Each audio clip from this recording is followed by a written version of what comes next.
Hello everybody, dear friends, dear clients, dear astrology lovers, dear English-speaking followers. Welcome to my channel. My name is Olga Vasilchuk and I have a very special video for you today. I would like to talk today about a major astrological event of the next 18 months, the ingression of the lunar nodes in the signs of Cancer, Capricorn. The nodes stayed in the signs of Leo, Aquarius for the past 18 months because this is the cycle of the nodes, right? They entered the axis of the signs Leo, Aquarius on May 9th, 2017.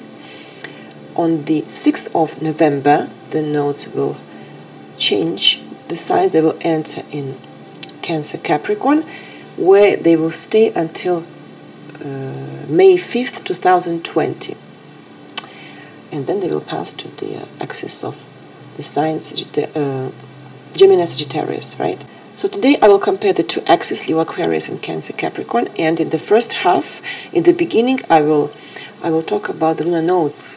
This will be the theoretical part. For those who are not familiar with the theory, if you are familiar with the karmic astrology, you're welcome to listen to my interpretation, to my vision of the things, okay?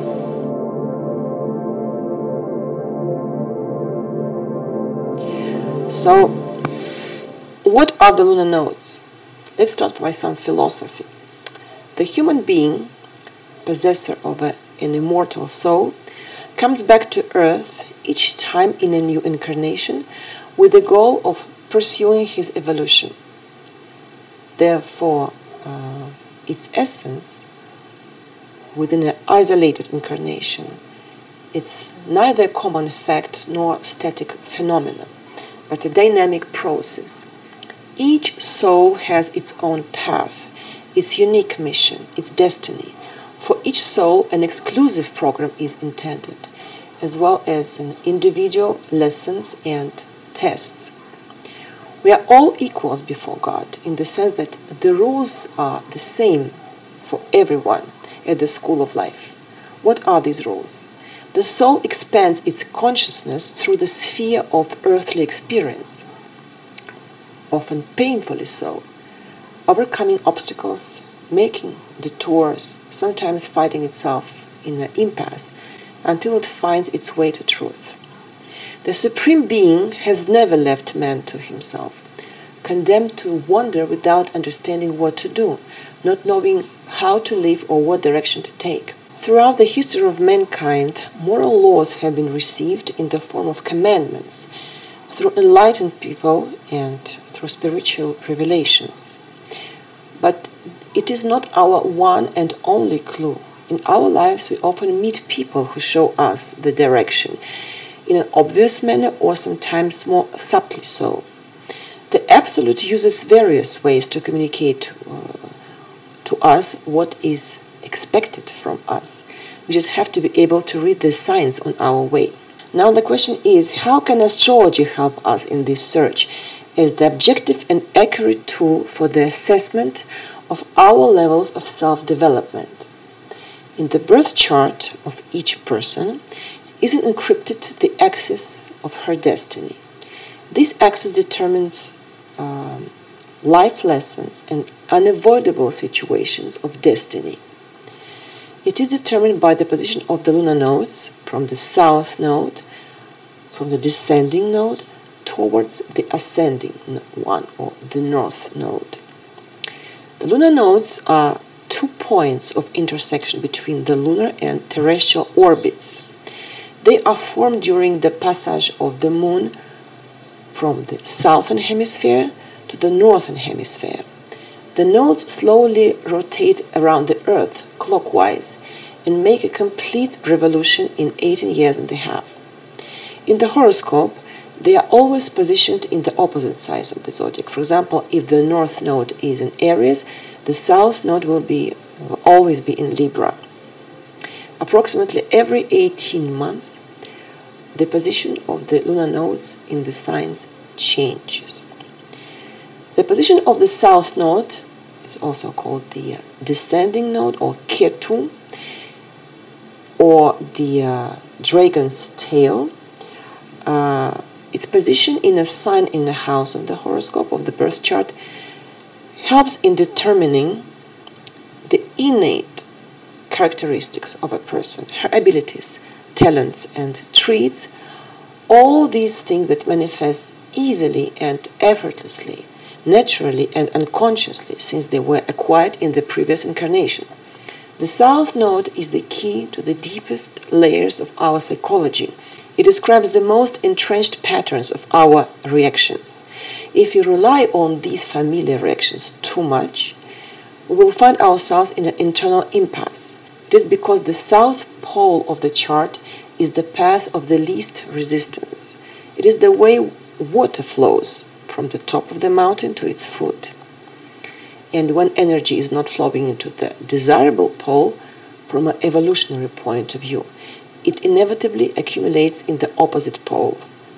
A person loses huge opportunities for evolution if she remains in this state and if she resists the necessity to go forward in her evolutionary path, a pathway which requires efforts made in a new direction. But one should not sacrifice at the same time what was given to him at birth, but should rather use it as a strength and advantage. The new direction is indicated by the North Node, or Rahu, or the Ascending Node, which is also called the Dragon's Head. It tells man how he can take advantage of the opportunities offered to him by his destiny. The position of the North Node determines the type of behavior and reactions to adopt, preferably in moments of external challenges, the behavior that can open new paths and help a person solve her problems. Here we are talking about new actions to undertake, about new talents to develop, about the goals to which a person should aspire, and the difficult steps on the path towards their achievement. The North Node defines the true mission of the person, the way to move forward in her spiritual evolution. It characterizes our attitude towards the future and towards everything that is unfamiliar to us. In the periods when we turn 18, 19, 37, 38, 56, 57, and 74, 75 years old, the lunar nodes return to their initial positions. These are key moments in our life, as they force us to evaluate and reconsider our life experiences, to find the causes of our successes and of our failures. They provide an opportunity for adjusting one's plans for the future based on the past results. These are critical and sometimes fatal years. The age of 18, 19 years old is the time when the first effects of the integration of the lunar node manifest themselves. This is the first return of the lunar nodes, right? The person begins an independent life, and this age is marked by the painful psychological transition from childhood to adulthood. The period from 37 to 38 years old marks the principal test of maturity. It is a time of deep crisis and internal restructuring. This period is characterized mainly by such events as the first adultery's attempt to marry again, by weight gain or weight loss, by the loss of job, or this search for a new one. One's whole life is undergoing radical changes. Objectives evolve, new goals and new tastes appear. One meets a new partner. It is also an age characterized by statistical peaks in deaths, when a lot of young people die even though they were healthy and the height of their life and talents. Why does this happen? Whether we want it or not, whether we are conscious of it or not, we must often solve problems of a cosmic nature rather than personal problems, and that regardless of our abilities and of what we do in life. That is why we so often see, for example, an astronaut suddenly becoming a preacher, a doctor becoming a writer, a journalist becoming a parapsychologist, or a son of a lawyer getting involved in politics. We fight for love, and it suddenly seems to be a burden. We receive an education, and we fail to apply it in a real life. We acquire wealth and we lose everything in one day. We improve our health and we die in an accident. All these unforeseen events is the work of the lunar nodes. But here we're not talking about making a categorical choice between the two directions, the south node or the north node. It is very important not to go into extremes, but rather to find a balance, because it is balance that will make a person evolve. If the balance is upset in the exclusive pursuit of the future, the person rejects the experience of the past, burning bridges behind her, and ultimately losing all stable grounds. Losing his grounds, one also loses the vision of the appropriate direction to follow. If the balance is disturbed in favor of an attachment to the past, the person refuses to accept changes. She wants everything in her life to go according to patterns established in the past, a time during which she was finding her way more easily. This is a natural attachment, since these are patterns with which the person feels confident, but it blocks her evolution. She then starts to go around in circles. Ideally, one would establish a balance between the two nodes, because this balance brings quality of life and general well-being. But if this balance is not found, the person will live in the past or will constantly be thinking about tomorrow. The question is a particular event a reflection of old and familiar situations, or is it a sign of new and unexplored situations? It is a real art to be able to live the present day and to know which of our actions are related to our past. Similarly, it is also a big challenge to identify actions that will affect our future and to be aware of how they will influence it. This art is definitely the heritage of wise people, but our life is given to us so that we can acquire wisdom, right? So the mystery of the lunar nodes is reflected in the Gnostic symbol, the Ouroboros, from the ancient Greek, Oura, tail, and Boros, devouring, literally devouring its tail. This is the serpent-like dragon, which is coiled on itself and bites its own tail. The Ouroboros is one of the oldest symbols used in religions, magic, alchemy, mythology, and psychology. The Ouroboros is a Gnostic symbol that represents infinity, cyclical time and continuity in the process of life, the cycles of loss and restoring of integrity, the strength that always exhausts and recovers itself, truth and knowledge, all these meanings in one symbol. In Hinduism, the Ouroboros is associated with the wheel of samsara, which symbolizes the consecutive rebirths.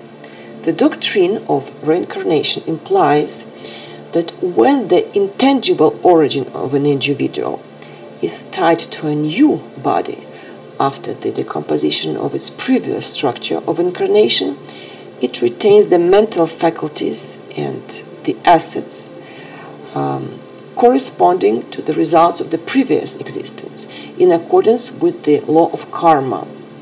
This law, as the image of suffering, is not an inherent quality, but it's rather a consequence of a free choice of man in favor of evil, resulting in many punishments and repeated incarnations. Therefore, Hindu philosophers argue that it is possible to stop the wheel of samsara through liberation. So the dragon sometimes gets the tail out of his mouth and sometimes swallows it further down, as if he was playing with man by reducing his margin of maneuver, a person's life being confined between the rings of the dragon's body. To unchain these rings and to pass through their connecting link between the head and the tail of the dragon is the ultimate purpose of every being. Now, my friends, what about Axis Leo Aquarius? These are the signs where the nodes has stayed for the past 18 years and a half. Let's talk about the axis Leo Aquarius. The Leo Aquarius axis is the axis of group dynamics, and its goal is to learn to find a balance between aiming for an outstanding position in a team and cultivating equally between all its members. The Leo and the Aquarius are both able to perceive and express unconditional love, but the Leo lives it on the level of the heart in a personalized manner, while the Aquarius experiences it on a more abstract and intellectual level, showing compassion for humanity as a whole. The lesson of the Leo-Aquarius axis is to achieve unconditional love, something which is possible through a balance between the heart and the mind. The Leo is open and generous. He wants to share his unique personality with others and to get the place he deserves in a group. He is really generous of himself, revealing his heart, and because of that, he expects to receive love and recognition in return. But the Leo can become dependent on this recognition and attention. His desire to shine and give warmth to people then transforming into a need to constantly be under the spotlight. It's in these situations that the generosity of the Leo becomes extremely interested. The energy of Aquarius is of a particularly social orientation, as he identifies himself with the team as if it was a unified whole. He puts the needs of the team above his own needs and strives to make sure that the structure and the laws of society can ensure a high level of freedom to its members. The Aquarius sincerely believes that all people are created equal and deserve the life that they make for themselves. But he often forgets that every person is different. Therefore, in spite of his immense love for humanity, the Aquarius may have difficulties in his interaction with people. When working with the Leo-Aquarius axis, we learn how to show unconditional love through the balance of the two approaches, the interaction with the people on an individual level and as unified teams and collectives.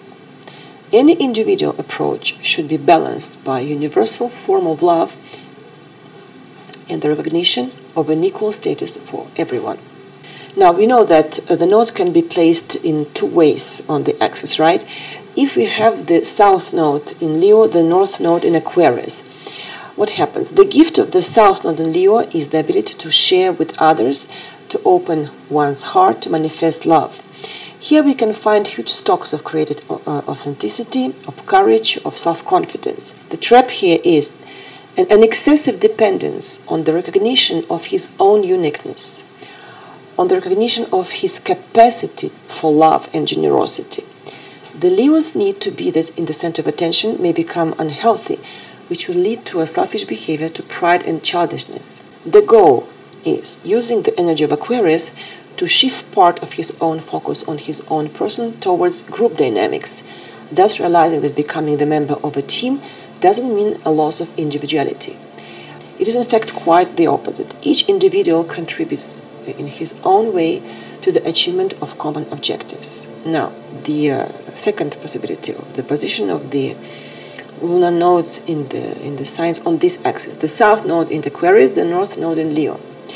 The south node in Aquarius brings the gift of personal freedom and tolerance towards others, as well as a dedication to humanity. The Aquarius is always ready to participate in changing and improving the world for everyone's benefit, having an ability to identify the main needs of the society. The trap here is that the person allows her head to control her heart and gets her attention absorbed exclusively by abstractions and idealism. She then becomes convinced that the general good is more important than the good of individuals, and it may then be difficult for her to show compassion to a particular individual.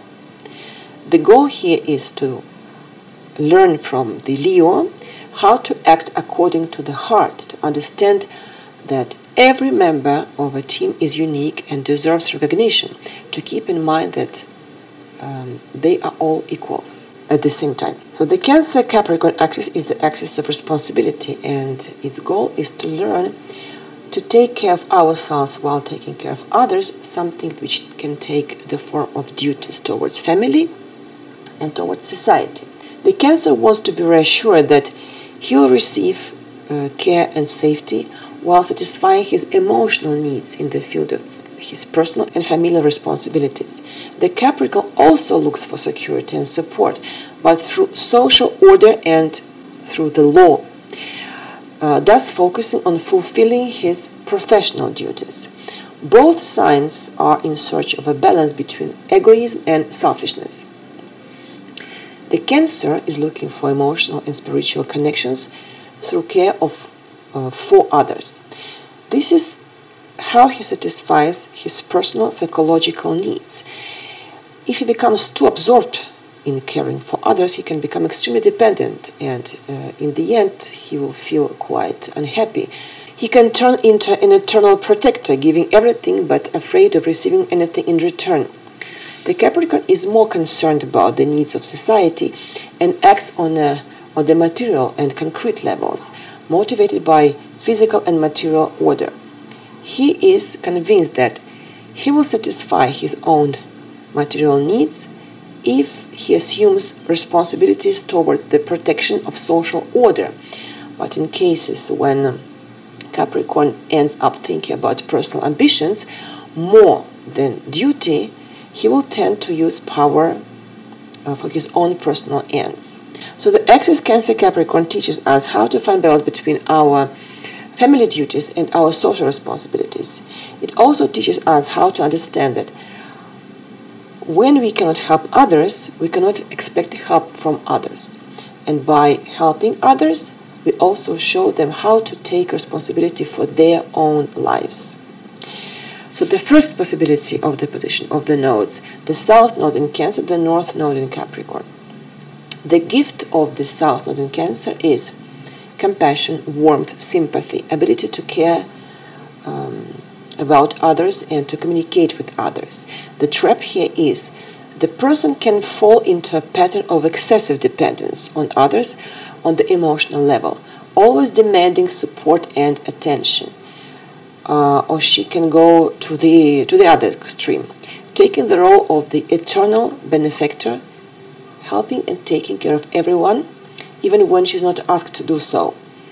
The goal here is to learn self-reliance and personal responsibility while maintaining openness and accessibility on the emotional level.